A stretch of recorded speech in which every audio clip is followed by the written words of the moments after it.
നന്നായി വിശക്കുന്നുണ്ട്. കോഴിക്കോട് ഭക്ഷണത്തിന് ഒരുപാട് ഓപ്ഷനുകളുള്ള ഒരു സ്ഥലമാണ്. ആദ്യം ഓർമ്മ വന്നത് പാരഗണ്ണാണ്. നേരെ വെച്ചു പിടിച്ചു. ആദ്യം കണ്ടപ്പോൾ ഇതുവരെ വന്ന പാരഗണാണോ എന്ന് സംശയിച്ചു. കാരണം ആളുകൾ കുറവായിരുന്നു. അകത്തേക്ക് നടന്നു കയറിയപ്പോൾ ആ സംശയം മാറിക്കിട്ടി. ഒരുപാട് ആളുകളുണ്ട്. ഇരിക്കാൻ ഒരിടം പോലും ബാക്കിയില്ല. AC-യിൽ ഇടമുണ്ടെന്ന് പറഞ്ഞപ്പോൾ പേരെഴുതി കാത്തിരുന്നു. ഉള്ളിലേക്ക് കയറി കൈ കഴുകി വന്ന് ഇരുന്ന പാടെ തന്നെ ഓർഡർ കൊടുത്തു. ചിക്കൻ ബിരിയാണി. പാരഗൺ വരുമ്പോൾ അവരുടെ ഏറ്റവും വലിയ വിഭവം എന്ന് അവർ തന്നെ ഉന്നയിക്കാറുള്ള ചിക്കൻ ബിരിയാണി തന്നെ ഓർഡർ ചെയ്യണമല്ലോ. ചുറ്റുപാട് നോക്കി.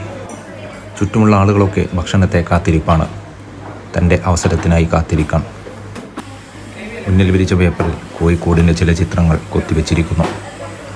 ചുമരുകളിലും അതേപോലെ ചിത്രങ്ങളുണ്ട്.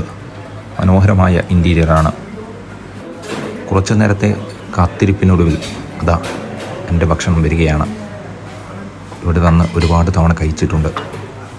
എന്തൊക്കെയാണ് വരുന്നത് എന്ന് കൃത്യമായ ബോധ്യവുമുണ്ട്. എന്നിരുന്നാലും ആ കൊണ്ടുവച്ച പ്ലേറ്റിന് പോലും ചൂടുണ്ടായിരുന്നു.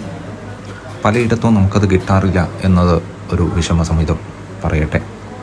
പ്ലേറ്റിലേക്ക് ഇട്ടു. ഇനി ഭക്ഷണം കഴിപ്പാണ്. ആവി പറന്ന ബിരിയാണി ആർത്തിയോടെ കഴിച്ചു. നേരെ ബിൽ കൗണ്ടറിലേക്ക്. ബിരിയാണിയും സുലൈമാനി അടക്കം 245 രൂപ. AC-യിലായിരുന്നതുകൊണ്ട് കുറച്ച് വില കൂടുതലാണ്. അവിടുത്തെ വില പട്ടിക അവിടെ കൊടുത്തിരിക്കുന്നു.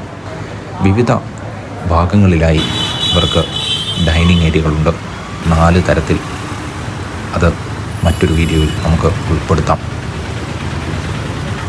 അതിസാധാരണക്കാരായ ആളുകൾ, അതിസമ്പന്നരായ ആളുകളും ഒരേ സമയം ഒരേ രീതിയിൽ ഇവിടെ വന്ന് ഭക്ഷണം കഴിക്കുന്നുണ്ട് എന്നുള്ളതാണ് പാരഗണെ വ്യത്യസ്തമാക്കുന്നത്. എപ്പോൾ പോയാലും ആളുകൾ നിറഞ്ഞ പാരഗണയാണ് നമുക്ക് കാണാൻ സാധിക്കുക.